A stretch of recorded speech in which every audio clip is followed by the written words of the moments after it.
Are we ready for the next session of the day, which has, by the way, the most alliterative title I have seen in a long time: Advocacy and Authenticity and Amplification. I really do appreciate a good alliteration moment. So thank you in advance for doing that. Put your hands together and please welcome to the stage Olivia Messina from Oktopost, who's going to blow your minds. Let's get it, girl. Thank you, Katie, so much for that introduction. But before we get into the content, I really wanted to just introduce myself and really open up who Olivia is. So hello, I am Olivia Messina. I am our social media and community manager at Oktopost, and I've been in this role for about 10 months now. And I am from Erie, Pennsylvania. I live right on the lake. And I was just talking with my CEO. We discovered that there's 4.1 million visitors to Presque Isle, the state park, every single year. So there's a fun factoid for you. But I absolutely love to travel. I was most recently in Paris and London, and I have a picture here in my favorite Paris cafe. And I'm also currently training for a marathon. So that is my current challenge right now. I have run a few half marathons, but I'm currently training for my first full marathon. And outside of work, I am a fashion, lifestyle, and content creator. So this is actually what kind of sparked my interest in social and kind of where my passion began. So I've had the chance to work with some really amazing brands on TikTok and Instagram and YouTube. So that's kind of where my passion for social sparked and what brought me to Oktopost. So now onto the good stuff. So I am here today to talk to you about something that I live and breathe every day as a social media manager, and that is brand. And today I'm going to be covering the 3 A's of employee engagement for your brand: the authenticity, engagement, and advocacy. Because today's B2B buyers, they just don't trust brands as much anymore, and they demand emotion. So how can I, as a social media manager, and how can you as B2B marketers, how can you get your message out there in a meaningful and authentic way? Knowing what we know about today's buyers, knowing that they demand emotion, knowing that 83% of the purchase decision is complete before they even engage with your brand, before they approach a salesperson, how do you get your message out there? And how do you do it in an authentic way? Well, you utilize your employees. So employee advocacy is something that has a lot of terms, and you've probably heard of it, and your company might be doing some type of employee advocacy right now. Maybe you have a Slack channel where your marketing team creates content and you share it out from there. Maybe your social media manager sends a link and asks you to engage with it, engage with the content on social, or maybe you have a dedicated platform like Oktopost where your marketing team has messages ready for you to share out and share with your own networks. But just to simply define employee advocacy as when marketers utilize the power of their employees' networks to amplify their brand's message. But employee advocacy really is a lot much more than that. And if you're a Friends fan, you will definitely get this reference. But employee advocacy isn't just your marketing team creating this engaging content and saying, okay, guys, reshare the company blog, send out this tweet. It's so much more than that. Employee advocacy gives your employees a voice, and it allows them to be a part of the conversation. And employee advocacy is authentic in nature because it's coming from your employees. And your employees are not your corporate channels. Your employees have the ability to reach far more people than your brand can alone, because each employee has their own intricate network, and they're able to develop relationships with customers and prospects in their own communities in ways that your brand could never achieve. And of course, there are also so many amazing benefits of employee advocacy that us B2B marketers love, like lead generation and brand awareness and helping to build your employer brand. But today I really want to focus on the authenticity and the amplification. Now, authenticity is something that we hear a lot of today, and it's something that we know we need to be doing. We know we need to be authentic in everything that we're doing, but what does it really mean to be authentic, and how can you scale it? Well, we also hear this a lot, that B2B is human to human. There are people behind that logo. There are people behind that brand. So step one is getting your employees involved. It is their stories, it is their experiences, it is their insights that drive your brand. When they are embracing your brand on social, when they are sharing their experiences, yes, they're sharing your company's content, but they're also adding their human touch. When employee advocacy is done well, your employees embrace that content, add their own personal touch, and that is how your brand comes to life. And it's so much more authentic when things are coming from a human. And think about the brands that you engage with in social, and think about the people that you engage with on social. Employee advocacy gives your employees the space to create those relationships. And when you feel connected to a person, you start to build trust in the brand that they represent. And that's the exact reason why I wanted to kick off today with sharing a little bit more about Olivia. So it's not just Olivia that works at Oktopost, but it's Olivia that's from Erie, and she's training for a marathon, and she has such a passion for social media. It allows your audience to connect with something more than just an offering, just your product. It's about the people, and that's the authenticity that employee advocacy brings. And I wanted to give a quick example here, a real life example of a social media post that I created for our corporate brand channel. And then I also created the same message for our employee advocacy board. And this is the one that I shared out. So it is a very similar message. Mine is just tweaked just a little bit to make it sound like it's coming from me. And the engagement is streets ahead on the post that is coming from me. Because some things are just more authentic when they come from an actual person. And you're more likely to engage with a person on social media than you are a brand. Just think, when's the last time that you had a conversation with a brand on social? Maybe it happens once or twice, but when you're having real conversations, it's with people. And that's the amplification and the authenticity, because you are getting your message out there in a much more meaningful and authentic way. It's 1,000 impressions versus 30,000 and almost 300, 400 likes compared to 11 or 12. And that is the true authenticity, because people want to engage with people at the end of the day.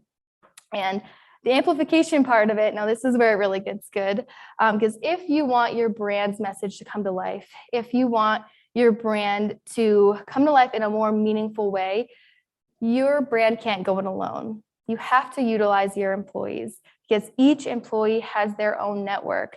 So if you just think about this simple math, you think about who follows your brand. It's your customers, it's your employees, maybe potential employees, your friends and family, but you're not going to reach the fresh new audiences that you need. When you utilize your employees, you're tapping into each and every one of their networks. And if you have hundreds or thousands of employees, all amplifying your brand's message, all embracing your brand, talking about it on social, sharing their own insights and their own lessons and their own experiences about what it's like to work at your company and the value of your product, it's amplified by 10 times. And I have a quick example here from Oktopost. These are just our stats from last quarter. Our corporate reach was just under 1 million, and our employee advocacy reach was just about 3 million. So that's 2 million more people that we were able to reach just by utilizing our employees. And Everest Group here, one of our amazing customers, they're larger than us, so they're even a greater example here. And once they started using Oktopost, they were able to see a 40% increase in their network, and that is 60,000 new connections, rounding out their total reach to 20 million.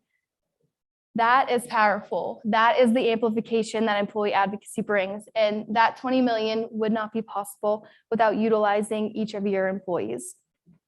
So now that we've talked a little bit about the true power of employee advocacy and how it can truly bring your brand to life in a meaningful and authentic way, we're going to talk about how you today can start your own program, because you're probably thinking, wow, this is incredible. I want to be a part of this. So we are going to walk through how you can jumpstart your own employee advocacy program. And I quickly wanted to highlight ACI Worldwide here because they have been able to achieve some amazing things with employee advocacy. As B2B marketers, leads are always on our mind, and they were able to increase their leads by 40%. And we're all trying to drive traffic to our website, and they were able to increase their website traffic by 130%, which is the true power of advocacy right there. So let's jump into how you can start your own employee advocacy program. So having a solid strategy is extremely important when starting your employee advocacy program, because you want to demonstrate the real value and the quantifiable value and results from the get-go, and that starts with a strategy. So the first thing you're going to want to do is identify the goals and your KPIs. You really want to hone in on what you are looking to achieve with social media and employee advocacy, and what success looks like for you. If you want to reach more of your target audience, if you want to generate more leads, you have to define what success will look like for you, and that will help you get there. And the good thing is, if you already have a pretty solid social strategy, all you have to do is align the content and you're already off to a really great start. And you can't manage what you can't measure. And a lot of questions we get around employee advocacy is, okay, how do I measure this? What should I be measuring? What goals should I be outlining? So I have a few here outlined for you. So if you are looking to increase your brand awareness, you want to look at things like your impressions or your reach. If one of your goals is content engagement, then you will want to track your likes, your retweets, your comments, your shares, your clicks. And then if you're looking to increase leads and lead generation, it's your goal, as I'm sure it's everyone's goal in this room, you'll want to keep an eye on the conversions. And these three metrics here are going to be key throughout your whole employee advocacy journey, because these metrics will give you insight into the content and if your content is resonating and which content is converting, so you can continue to create more content of that kind and keep seeing amazing results. And then another big part of employee advocacy, another huge piece of this story, is your employees, because let's face it, you can't have an employee advocacy program if your employees are not participating. So to keep a healthy program, you have to keep an eye on the internal employee engagement with advocacy. So checking in on the session share. So how often are your employees logging on and sharing out content? And this will give you insight into when you can step in, if you're leading an employee advocacy program, to kickstart and run some contests and kind of keep that momentum going. So the employee participation is a huge piece of that story.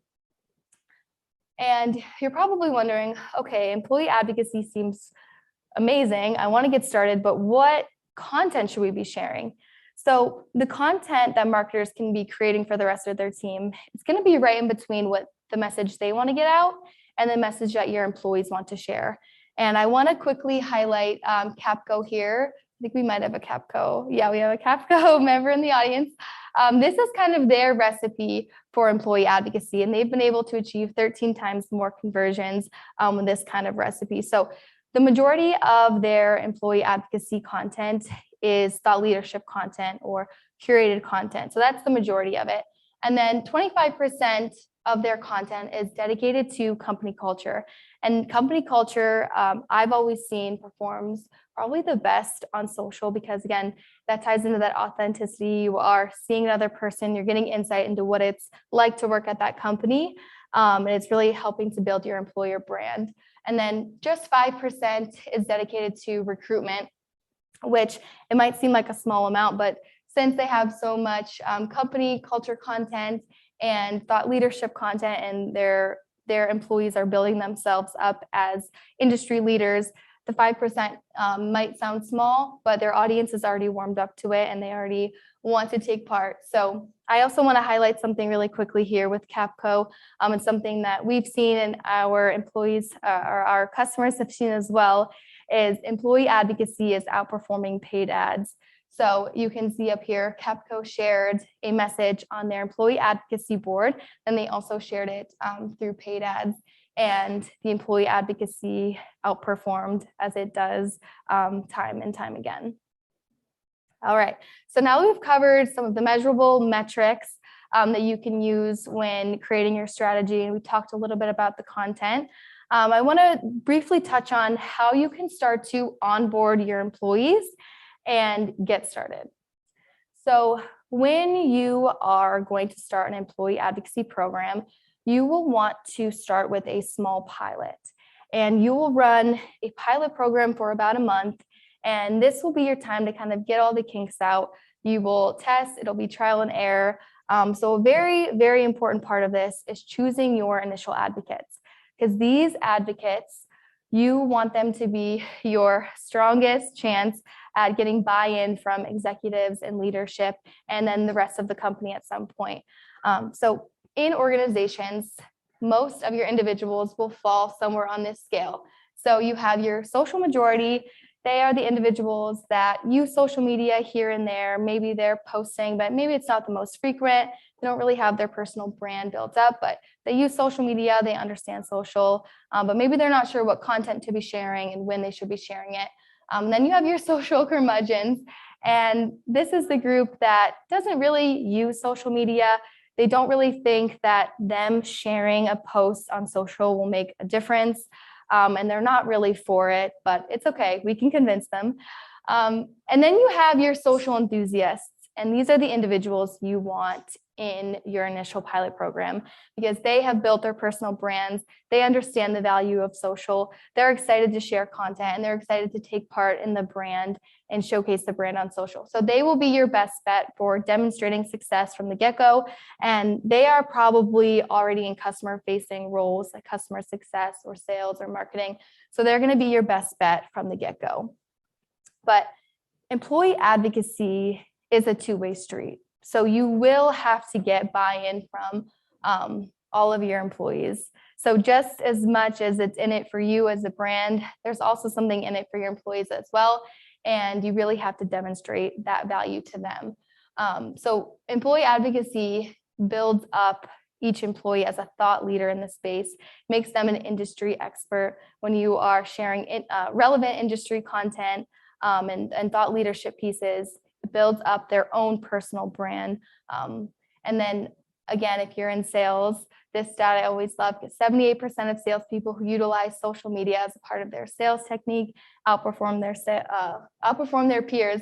And that is probably just enough to get any salesperson on board. So there is a lot in it for the brand, but there is a lot in it for the employees as well. And it's very important to demonstrate that. So like I mentioned earlier, you will run an actual pilot program, and this pilot program will run for about a month. And what's really important during this time is that you have an open line of communication with your advocates, because this is the time to work out all the kinks. This is the time to test different types of content. And you really want to gain insight into the sharing behaviors and the process of how your employees are sharing and when they're sharing, and to start to build up that momentum. So having that constant line of feedback by holding weekly sessions to gain their feedback, and so you can keep improving, because eventually you will onboard the rest of your company, or you might do it in stages. And when it comes time to onboard the rest of your company, there's a few things you will want to do. And one of that is hold a social media training, because most of us have not received any real type of social media training. And I can even say that as myself. I'm a social media manager, and I've never been trained on social media. So when you are rolling out an employee advocacy program, you want your advocates to feel comfortable posting on social. A lot of your employees might be a little apprehensive, and that's why an employee advocacy is great, because you're taking a lot of the heavy lifting off. You're already creating the content for them, and then it's up to them to add their own personal touch to it. But you still want to provide them with some best tips and practices. And this is also a great time to run through your corporate social channels, give insight into your own content strategy, so they can kind of have insight into what the overall marketing team is trying to achieve by using employee advocacy and social.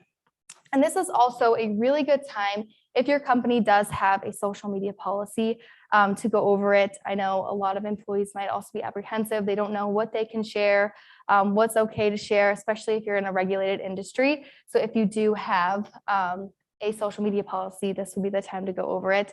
And then just giving tips for building a personal brand, making sure that everyone's profiles are up to date, so you can really build them up to be thought leaders in the space. So building up their personal brand is really big here. So you want to supply them with some tips and tricks. And then you will also have some onboarding sessions. So it's time to set your program live. You've done your pilot program, your employees are excited, and you're going to set your program live. So a few things to keep in mind here. You want to make it as easy as possible for your employees, because at the end of the day, an employee advocacy program wouldn't be possible if your employees weren't participating. So you want to make everything extremely easy for them. So giving a short demo of the platform, maybe you want to create some videos, but you want to have one place where you have resources for them to go to with tips and tricks on building your personal brand, on how to use the actual platform, the employee advocacy platform that you're using, and just make it really easy on them. And then also have some program rules. And if you're going to run rewards, we'll get to that in a little bit. But you really want to make it as easy as you can for your employees.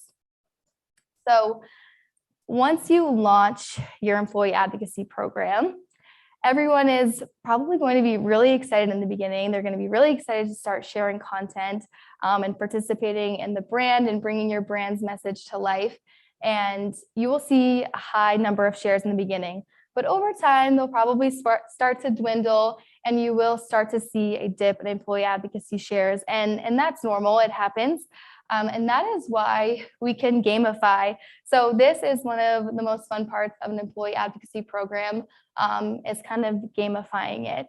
So you can run different contests, you can run challenges. I'll share a contest that we actually just ran last quarter. We had prizes for our advocates with the top number of clicks. So we wanted to focus on clicks. So we gave cash prizes to the advocates with the top number of clicks.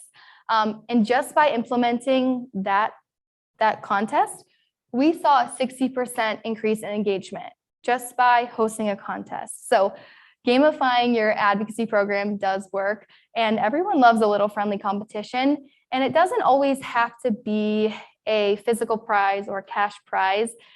Just giving your employees kind of like a little spotlight and a little recognition. Everyone loves to be recognized. Everyone loves to be told that they're doing something well.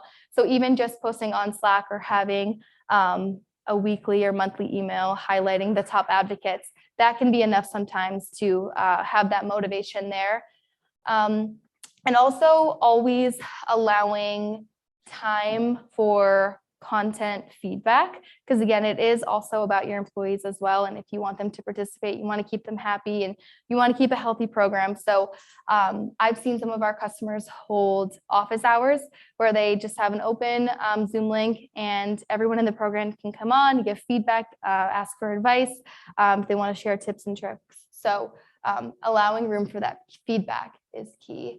And then the last step here is to measure your program results. So there's 3 key areas here that you'll want to measure and keep an eye on. And the first one is your employee engagement, of course. Like I've said a few times here, you want to keep your employees engaged. So you'll want to zone in on their sharing behaviors and the content that is performing well, the content that they're sharing out. And then also looking how your employee advocacy program compares to the rest of your marketing activities. So really getting insight into how is advocacy performing against paid, against your corporate, and against the other campaigns that you're running. And this will give you insight into, okay, well, employee advocacy is outperforming everything else, so we should spend more time or more budget with employee advocacy. And then, of course, your program ROI as B2B marketers. So if you are able to connect your employee advocacy program data and integrate it into your marketing automation and CRM, this will give you insight into, is the content that your employees are sharing, is it impacting revenue? Is it impacting the business? So connecting that data across your CRM and your marketing automation tools will allow you to see that. So I want to just leave you with a few key takeaways here. So employee advocacy is the number one way to bring your brand's message to life in a meaningful and authentic way. And if you want to hit the ground running, if you want to start seeing success from the get-go, start with your social enthusiasts. They will be your best bet to demonstrate this success. And just remember to be patient. Employee advocacy is a long game, and it's rooted in trust and authenticity. And using some of the tips and tactics that I've shared here today, you can keep that momentum going. So just want to leave you with my socials here. And I also have a podcast with Oktopost called Behind the Post, where I interview other B2B social media managers. So we have a lot of fun on there. So feel free to scan this QR code and subscribe and connect with me. And I know we'll probably have some time for questions, but I just wanted to mention that we're also doing an AirPod Max giveaway at our booth. So come over to our booth and chat with us. If you want to talk more about employee advocacy, come on over and chat with us. So. And trust me, those AirPod Maxes are stellar. I have a pair and I love them. Great job. Great work. Any questions from the audience? Who's got a question? Hands up. I have a question for you. What channel do you find performs most well in B2B for employee advocacy? LinkedIn, I would imagine. Yeah. LinkedIn is our top one. Oh yeah. No surprise there. All right. Sorry not to be like a class pet or anything. But I had a question. So you said starting with social enthusiasts, but how do you control your social enthusiasts when they become too enthusiastic? Like they're posting just everything and anything. How do you kind of work around that? That's a really good question. I could say the gamification could play into that, where you could run contests more on getting the value versus the volume, because we've actually seen that has been the case when we've run contests around who shares the most, because then you have those employees that go on and share every single piece of content, and they share everything. They're like, okay, where's the more content? Where social media isn't about just pushing out content. It's about adding value and the right message at the right time. So I would say a contest could be a good way to kind of go around that. I think we got the microphone coming. Loud too. I know you mentioned LinkedIn is obviously the most popular channel for B2B marketing. Outside of LinkedIn, what other channels would you say perform well, or that we should think about utilizing? I would say, other than LinkedIn, Twitter would be the next best. But I think there's a lot of room for TikTok, and I think TikTok is definitely taking over the social game. And I think that is where the next mass will be. Everyone will be on TikTok. And a lot of B2B companies are already on TikTok. We're on TikTok. A lot of our customers are on TikTok. So I think TikTok is definitely the next channel.